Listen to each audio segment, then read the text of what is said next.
Hello guys, welcome to my channel. આજે આપણે બનાવવા જઈ રહ્યા છીએ કશ્મીરી દમ આલુ।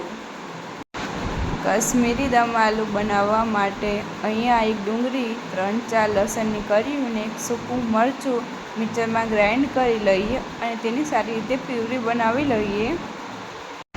પછી આપણે એક ટમાટું લઈશું અને એની પણ પ્યુરી બનાવી લઈશું અને જે નાની સાઇઝના બટાકા હોય એને આપણે બાફી લઈશું અને એ બાફ્યા પછી એને આપણે તેલમાં સારી રીતે ફ્રાય કરી લઈએ।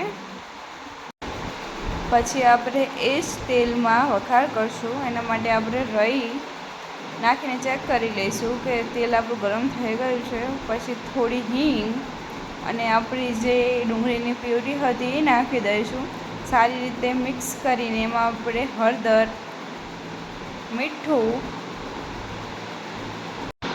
સારી રીતે મિક્સ કરી લઈશું। પછી આપણે એમાં ટમાટરની પ્યુરી એડ કરીશું। એને પણ સારી રીતે મિક્સ કર્યા પછી એમાં આપણે મરચું, ગરમ મસાલો નાખી દઈએ થોડો, પછી ધાણા જીરું અને સારી રીતે મિક્સ કરી લઈશું। આપણે એમાં થોડું પાણી એડ કરીશું અને એને પણ સારી રીતે મિક્સ કર્યા પછી થોડી ખાંડ, કારણ કે ટમાટર અહીંયા ખટ્ટા હોય છે એના માટે।